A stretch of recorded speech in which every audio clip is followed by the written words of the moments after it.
The night was silent, but inside Maria's small apartment, silence was heavy with fear. She sat on the edge of a broken chair, her hands shaking as she counted the few coins she had left. The numbers did not change, no matter how many times she counted. It was never enough. Her little boy, Samuel, lay on a thin mattress in the corner. His breathing was weak, his small chest rising and falling as if each breath was a battle. The doctor had said Samuel needed treatment soon. Without it, his life would slip away like sand through her fingers. Maria pressed her hands against her face, trying to hold back tears. She had already worked 2 jobs, cleaning houses during the day, serving at a diner at night, but even with all her effort, the money was not enough. Rent was overdue, medicine costs were rising, and Samuel's hospital bills were like a mountain she could never climb. In her heart, she carried only one thought: I cannot lose him. He is all I have. That evening, as Maria walked home from the diner, she noticed a black car parked near the corner. Its windows were dark, and it looked out of place in her poor neighborhood. She thought nothing of it until the driver stepped out and approached her. "Are you Maria?" he asked politely. She froze. "Yes, who are you?" The man handed her a small card. "My employer wishes to speak with you. He has an offer. Something that could help with your difficulties." Maria frowned, suspicion rising. "What do you mean?" The driver only bowed slightly. "All I can say is, it will pay well. Very well." He pointed to the car. For a moment, Maria considered walking away. Strangers with mysterious offers never brought good news. But then, she remembered Samuel lying weak at home. Her chest tightened. Could this be a chance? Could this be the answer she had been praying for? With trembling hands, she stepped into the car. The drive was long, leading her far from her broken street into the wealthy heart of the city. Skyscrapers rose like giants, glowing with lights that seemed to mock her struggles. Finally, the car stopped in front of a mansion so large it looked like a palace. Tall gates opened silently, and the vehicle rolled into a driveway lined with marble statues. Maria's breath caught. She had never seen such wealth in her life. Inside, the air was cold and still. Crystal chandeliers hung from high ceilings, but there was no warmth in their light. The walls were decorated with expensive paintings, yet everything felt lifeless. At the end of the hall, a man stood waiting. He was tall, dressed in a dark suit, his expression unreadable. His eyes, sharp and distant, studied her carefully. "I am Mr. Alaric," he said simply. His voice was deep, controlled. "I know about your situation." Maria's heart skipped. "My situation?" "The boy," he said. "Your son. He needs treatment. Expensive treatment. Am I correct?" She felt her knees weaken. How did he know? "Yes," she whispered. Mr. Alaric nodded slowly, as if confirming something he already expected. "I can help you. I can cover everything, his hospital bills, his medicines, even your living costs." Maria stared at him, her mind racing. "Why?" His gaze did not soften. "Because I need someone. Someone to do a job for me. A strange job, perhaps, but simple. If you accept, you will be paid more than you could ever imagine." Her heart pounded. What kind of job? Mr. Alaric's lips curved slightly, not quite a smile, but not a threat either. "That, I cannot explain now. You will see in time. But I assure you, it is not dangerous. It requires only your presence." Maria's stomach twisted. Every instinct told her to refuse, to walk away. But then, Samuel's pale face flashed in her mind. His small hands reaching for her, his voice whispering, "Mama, don't cry." She swallowed hard. "And if I say no?" "Then your son's future will remain as it is now," Alaric said calmly. "Uncertain. Fragile. Perhaps short." Tears filled her eyes. The choice was cruel, but what choice did she really have? She whispered, "I'll do it." Mr. Alaric's eyes glimmered for the first time, though she could not tell if it was relief or something darker. He extended his hand. "Then it is settled. From tomorrow, you will work for me." Maria hesitated before placing her trembling hand in his. His grip was firm, cold, final. As she left the mansion that night, her mind was a storm of fear and hope. She had taken the offer, but deep inside, she wondered, what have I walked into? Back home, she sat beside Samuel, stroking his hair gently. Mama found a way, she whispered softly. You'll be fine, my love. Just hold on a little longer. But as she spoke, her own heart was restless. She did not know if she had just saved her son, or stepped into something far more dangerous. The night was silent again, but now it carried a question that would not let her sleep. What exactly was the strange job waiting for her inside that cold mansion? The next morning, Maria prepared Samuel's medicine and kissed his forehead. She whispered, Mama will be back soon. Be strong, my love. Her neighbor promised to watch over him while she was away. Maria's heart was heavy as she boarded the black car that waited outside. She had no idea what awaited her, only that it was the beginning of something strange. The car pulled into the gates of Mr. Alaric's mansion once again. The sun was shining, but the house itself looked dark, as if shadows lived inside its walls. Maria stepped through the enormous doors. The same cold air greeted her. The grand chandelier sparkled above, but there was no warmth in its glow. She felt as though the mansion itself was watching her. Mr. Alaric appeared at the top of the staircase, his presence as commanding as the mansion. He gestured for her to follow. Your work begins today. Maria walked behind him, her footsteps echoing across the marble floor. He led her into a large dining hall. The long table stretched endlessly, covered with silver cutlery and golden plates. Yet not a single chair was occupied. You will set this table every morning, Mr. Alaric instructed. Maria frowned. But, for whom? There is no one here. He gave no answer. His sharp gaze silenced her questions. Just do as I say. Maria nodded, though unease gnawed at her. She carefully placed plates, glasses, and folded napkins. The table looked ready for a feast, but no guests ever came. When she finished, Mr. Alaric simply said, Good. Now, come. He guided her to a library filled with dusty books and portraits on the walls. The air smelled of old paper and forgotten years. You will read aloud here, every afternoon, he said. Maria blinked. Read. To whom? Again, his face revealed nothing. Just read. Pick any book. So she sat in a velvet chair, opened a book, and began to read. Her voice filled the empty hall, echoing against the tall shelves. Yet she felt foolish. Who was listening? Why would a man of such wealth pay her to do something so meaningless? But as she read, she noticed something strange. Mr. Alaric sat in the corner, eyes closed, as if lost in memories. His expression softened for only a moment, then turned cold again. Her days in the mansion followed the same rhythm. In the mornings, she set the grand dining table for invisible guests. In the afternoons, she read stories aloud to empty rooms. At night, she was dismissed and sent home. The pay was generous, far more than she had ever dreamed. Each time she looked at the money, her heart tightened. It meant medicine for Samuel, a chance at life. And so she endured, even as unease grew inside her. One night, after finishing her reading, Maria wandered through the halls. The mansion seemed endless, its corridors twisting like a maze. Every portrait stared at her with painted eyes, following her as she moved. She stopped at a door at the end of the hallway.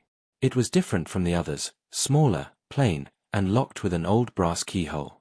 As she leaned closer, she thought she heard something. A soft sound. Was it music? Or perhaps a child's laughter? Her heart raced.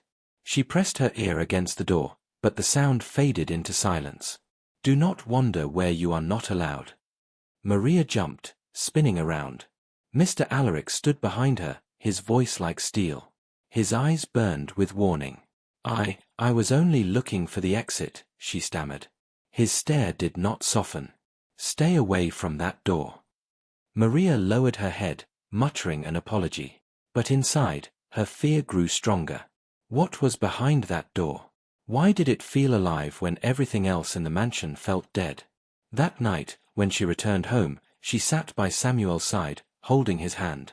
He slept peacefully, unaware of the strange world his mother had entered. Maria whispered, I don't know what I've gotten into, Samuel. But I'll endure anything for you." Her words trembled. For the first time, she wondered if she had stepped into something more dangerous than she realized. The next day, the routine continued. Setting the empty table. Reading to silent walls. But Maria's eyes kept drifting to the locked door. Why did the mansion, so lifeless, carry the weight of secrets? Why would a powerful man hire her for such meaningless tasks? And what lay hidden behind that forbidden door? Her unease grew into a shadow she could not shake. That evening, as she prepared to leave, she heard it again. From the same locked door came a faint sound, a soft cry, like a child's sob. Maria froze in the hallway, her heart pounding. She knew she should walk away, but her feet would not move. She whispered to herself, "There's something here, something he's hiding." The mansion around her seemed to hold its breath, waiting. And Maria realized that whatever secrets lived inside those walls, she was already too deep to turn back. The days passed, and Maria's unease only grew. Each morning she set the grand dining table for invisible guests. Each afternoon she read stories into empty rooms while Mr. Alaric sat silently in the shadows. Each night she left with money in her bag and fear in her heart. But her thoughts always circled back to the locked door. The sound she had heard, the faint cry, almost like a child, echoed in her mind. Why had Mr. Alaric been so cold when warning her away from it? Why did he guard that door more than anything else in the mansion? Maria told herself to ignore it. She reminded herself that she was here for Samuel, for the treatment that could save his life. Yet her heart would not rest. Curiosity gnawed at her like hunger. One rainy afternoon, as thunder rolled outside and the mansion felt emptier than usual, Maria noticed something unusual. Mr. Alaric left the house. It was the first time she had seen him step away. The driver escorted him into the black car, and soon they disappeared beyond the gates. The halls were silent. Maria stood frozen for a moment, her hands trembling. This was her chance. Her heart pounded as she made her way down the long corridor toward the locked door. Each step echoed, as if the mansion itself were warning her to stop. But she kept going. When she reached the door, she knelt and pressed her ear against it again. The sound was clearer this time, a soft humming, like someone singing. A lullaby. Maria's blood ran cold. Her hands shook as she tried the knob, but it was locked tight. Desperation filled her. She searched the nearby drawers and shelves until, tucked inside a vase, she found a small brass key. She hesitated only for a breath before slipping it into the lock. The door creaked open. Inside was a room very different from the rest of the mansion. It was small, almost humble, with faded wallpaper of clouds and stars. Toys were scattered on the floor. A rocking chair sat in the corner, its wooden surface worn from years of use. On the wall hung photographs of a young boy with bright eyes and a wide smile. Maria's chest tightened. The boy looked so alive in the pictures, yet the room itself felt frozen in time, untouched, preserved like a memory. Her eyes fell to a small bed against the wall. On it lay a blanket neatly folded, as though waiting for a child who would never return. Tears pricked Maria's eyes. She understood now. This was a child's room. The room of Mr. Alaric's son. As she stepped closer, Maria noticed a framed picture on the nightstand. It showed the boy with Mr. Alaric, both smiling at the camera. But the smile on Mr. Alaric's face was different, real, warm, nothing like the cold mask he wore now. Maria covered her mouth, her heart breaking. The strange tasks suddenly made sense. The empty dining table she set every morning, perhaps it was once filled with family. The stories she read every afternoon, perhaps they were the ones his child loved. The locked door, it was not just a room. It was a graveyard of memories. She whispered softly, "His son, he lost his son." Her tears fell freely now. She knew grief. She knew loss. But to lose a child, that was pain beyond words.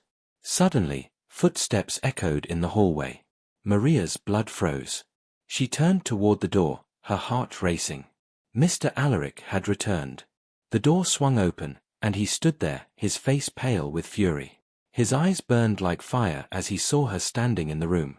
"What are you doing here?" His voice thundered. Maria stammered, I heard something. I only wanted to." "Get out," he roared, his hand trembling as he pointed toward the door. She stumbled past him, tears streaming down her face. But before she left, she turned to him and whispered, "I'm sorry. I didn't know." Mr. Alaric's jaw tightened, his eyes glistening though he refused to cry. "You had no right," he said coldly. "This room is not for you. Not for anyone." Maria's chest ached. She wanted to tell him she understood, that she too carried a child's pain in her heart. But his walls were too high, his anger too fierce. She left the room, the sound of the door slamming shut echoing through the halls. That night, back home, Maria sat beside Samuel, watching him sleep. She brushed a strand of hair from his forehead and whispered, "I will not let you go. I swear it." Her thoughts returned to the mansion, to the broken man who lived there. She now knew his secret, the grief that had turned him into stone. But she also knew this: behind his coldness was a heart that still bled for a child he could not save. Maria realized something else too. Perhaps their lives were not so different. She was fighting to keep her son alive, while he was drowning in the memory of the one he had lost. And though his anger had driven her away from the locked room, she knew this was not the end. Because two broken hearts had already crossed paths.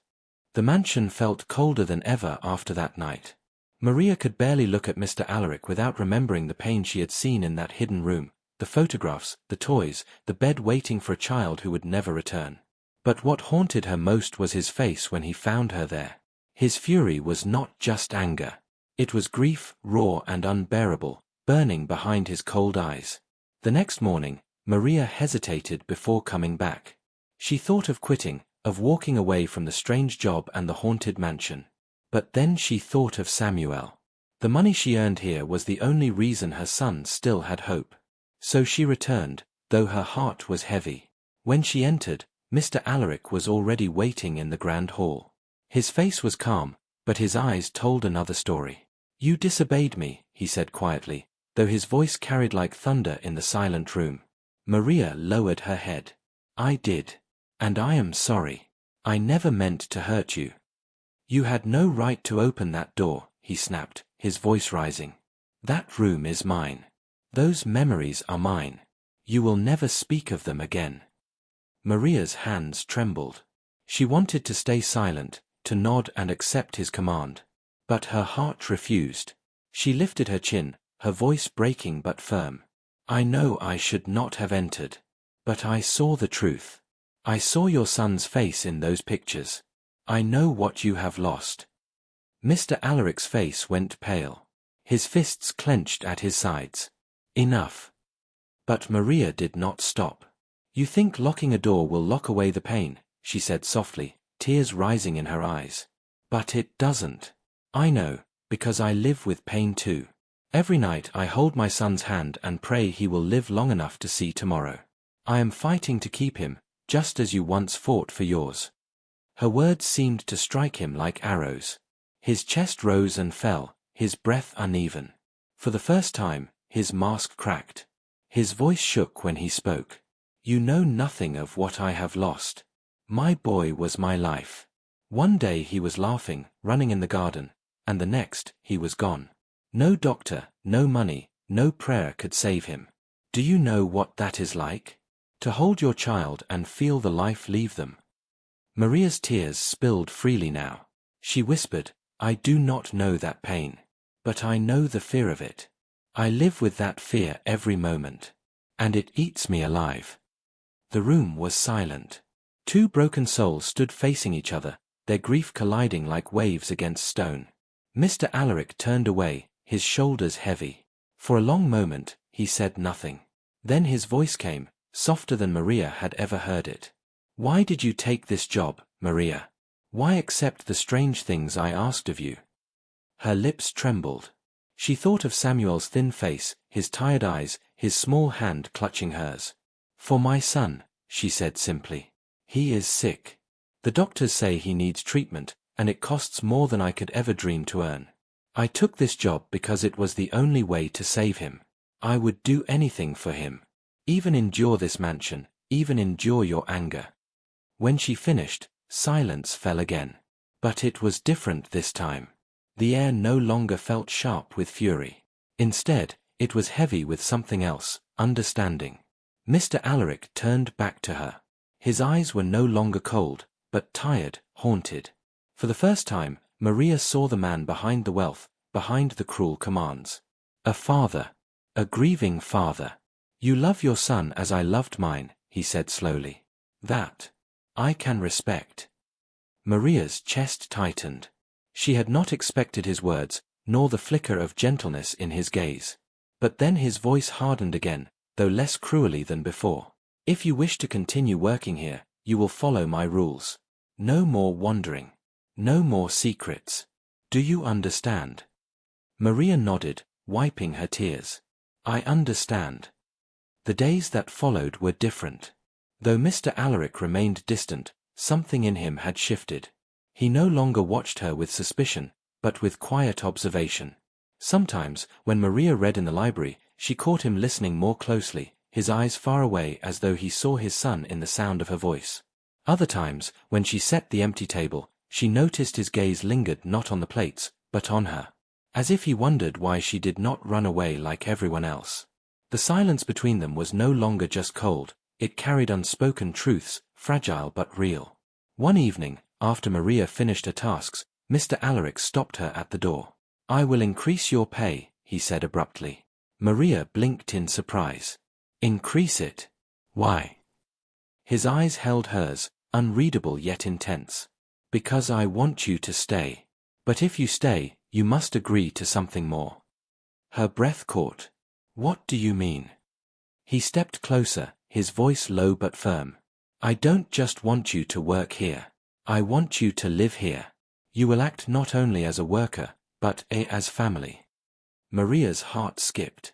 Family. The word struck her like lightning. She whispered, "Family? But I don't understand." "You don't have to understand," Mr. Alaric said, his tone cold yet trembling. "You only have to agree. Do this, and your son will never want for anything again." Maria's pulse quickened. The mansion, the secrets, the money, she had accepted all of it for Samuel. But this request was something entirely different. And though fear ran through her veins, she knew one thing: whatever she chose now would change everything. Maria could not sleep that night. Mr. Alaric's words echoed in her mind again and again. "I want you to live here. I want you to act as family." She turned in her small bed beside Samuel, watching his thin chest rise and fall as he slept. His breathing was weak, but his face was peaceful. She brushed his hair gently and whispered, "My love, what should I do?" The choice was heavy. If she refused, she would lose the pay that was keeping Samuel alive. If she agreed, she would step into something far stranger, something she could not fully understand.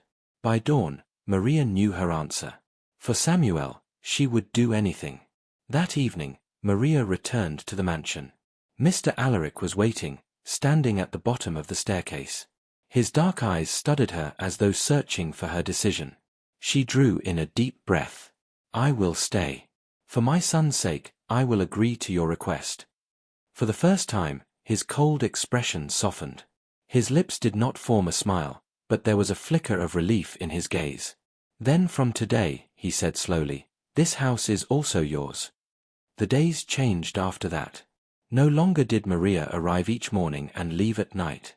Instead, she and Samuel moved into a small guest room in the mansion. The moment Samuel saw the room, his tired eyes lit up. "Mama, this is like a castle," he whispered, wonder filling his voice. Maria's heart swelled. She had not seen him smile like that in months. Mr. Alaric watched from a distance, his face unreadable, but his hands tightened behind his back as if he was hiding emotion. Life inside the mansion began to shift. Maria was still given tasks, but they were no longer meaningless. She prepared meals not just for empty tables, but sometimes for Mr. Alaric himself. At first he sat in silence while she and Samuel ate, but slowly, Samuel's chatter broke the quiet. One evening, as Samuel spoke excitedly about a story Maria had read him, Mr. Alaric actually leaned forward, listening. His eyes softened, and for the briefest moment, Maria saw the father he once had been. In the library, Maria continued reading aloud. But now, Samuel sat beside her, his small hands turning the pages. Mr. Alaric often sat in the corner, not as a shadow anymore, but as a presence that belonged. One afternoon, Samuel asked him directly, "Mr. Alaric, will you read too?" The millionaire stiffened. His lips pressed together, as though the request was a wound reopening. But then, after a long pause, he took the book gently from Maria's hands and began to read.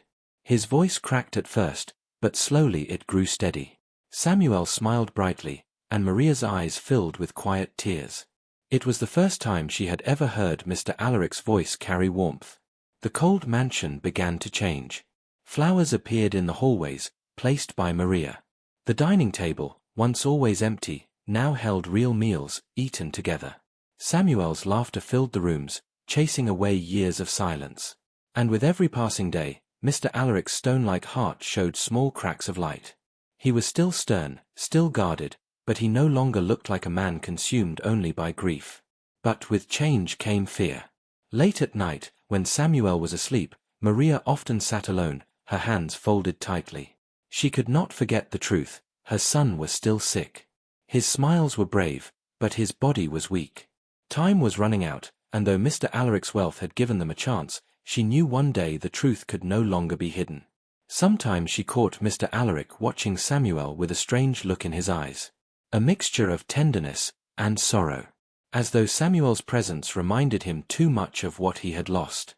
Maria feared what might happen if Samuel's illness grew worse inside this house of fragile healing. One night, as rain poured outside, Samuel woke crying from pain. His small body shook, and Maria rushed to his side. "Breathe, my love, I'm here," she whispered, trying to calm him. But his cries grew louder.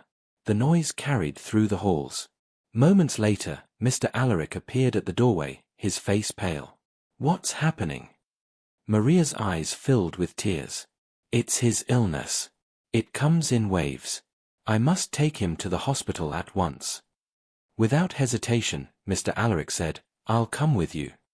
For the first time, Maria saw panic in the eyes of the man who once seemed unshakable. He carried Samuel in his arms, rushing to the car as though the boy were his own flesh and blood. In the hospital, Maria held Samuel's hand tightly while doctors worked. Mr. Alaric stood nearby, his face white with fear. He looked just as broken as Maria, as though Samuel's pain was reopening the wound of his own son's loss. When the doctors finally stabilized Samuel, Maria collapsed into a chair, relief and exhaustion washing over her. Mr. Alaric sat across from her, his hands trembling. For a long time, neither spoke. Then, in a voice raw with emotion, he said, "I will not let your son suffer. Do you understand? Whatever it takes, I will save him." Maria looked at him, her tears falling freely. For the first time, she saw not just a wealthy man or a grieving father, she saw a man willing to fight alongside her. And in that moment, Maria realized the bond between them was no longer strange or forced. It was real. A bond born from pain. A bond growing into something neither of them had expected. The night at the hospital changed everything. Mr. Alaric had sat outside Samuel's room until dawn, his eyes red, his body tense. He was not the cold, distant man Maria first met. He looked like a father again, terrified, desperate, clinging to hope. When the doctor finally told them Samuel was stable, Maria wept with relief. She held her son tightly, whispering prayers of gratitude. But when she looked up, she saw Mr. Alaric's face. He was not relieved, he was determined. "This boy will not suffer," he said firmly. "I won't let him face the same fate as my son." From that moment, his actions changed. He called specialists from around the world. He paid for the most advanced treatments, medicines Maria could never have dreamed of affording. Doctors flew in, nurses stayed by Samuel's side, and every bill was covered without question. Maria was overwhelmed. "Mr. Alaric, I cannot repay you for this," she whispered one evening. He looked at her with steady eyes. "You don't have to. Saving him is saving me too." As weeks passed, Samuel grew stronger. His cheeks gained color, his laughter returned, and he began to walk the mansion halls with joy. His voice echoed in the rooms, filling them with life once again. Maria watched in wonder. The boy who once lay weak and pale was now running, smiling, laughing, and much of it was because of the man who had once lived only in sorrow. And something else was changing too. Mr. Alaric was no longer just a grieving millionaire. He began to join Samuel's games, sometimes awkwardly, sometimes with genuine laughter. Maria often caught him smiling quietly when Samuel wasn't looking. The mansion that had once been silent and cold now felt alive. One evening, as the three of them sat together at the long dining table, Samuel spoke with his usual innocent honesty. "Mr. Alaric," he said between bites, "are you my family now?" The words hung in the air like a spark. Maria froze, her heart racing. She was about to scold Samuel for asking something so bold, but then she saw Mr. Alaric's face. His eyes softened. His lips trembled. And then, in a voice so gentle it was almost a whisper, he said, "Yes. I am your family." Maria's chest ached. She had not expected those words, but in that moment, she knew they were true. But even with this new bond, fear still lived in Maria's heart. She knew Samuel was improving, but his condition could return at any time. She prayed silently every night for strength. One evening, as she walked through the garden, Mr. Alaric joined her. For a long time, they walked in silence. Then he stopped and turned to her. "Maria," he said softly, "I need to tell you something." Her heart tightened. His tone was serious. "I made you stay in this house because I was selfish," he confessed. "I wanted to pretend I still had a family. I wanted to fill the emptiness left by my son. But what I did not expect," he paused, his eyes meeting hers, "was that you and Samuel would give me back my life." Maria's throat tightened with emotion. "You don't need to say this," she whispered. "Yes, I do," he insisted. "You came here for your son, but you also healed me. I thought I would live and die in grief. But now I know, there is still something worth living for." His voice broke as he added, "I want to protect Samuel. I want to protect you. Not just because I owe you, but because you are no longer strangers to me." Maria's eyes filled with tears. For years she had carried her burden alone, fighting every day to keep her son alive. And now, for the first time, she felt she was no longer alone. "You've done more for us than I could ever imagine," she whispered. "I don't know how to thank you." He reached out, his hand trembling slightly as he brushed a tear from her cheek. "Don't thank me. Just let me stand with you." The days that followed were brighter than Maria could have dreamed. Samuel's health continued to improve under the best care. He laughed, played, and filled the mansion with the joy it had lost. Maria and Mr. Alaric grew closer, bound not by wealth or duty, but by something far deeper, shared pain, shared healing, and the hope of a future they thought was impossible. The mansion, once a place of sorrow, had become a home again.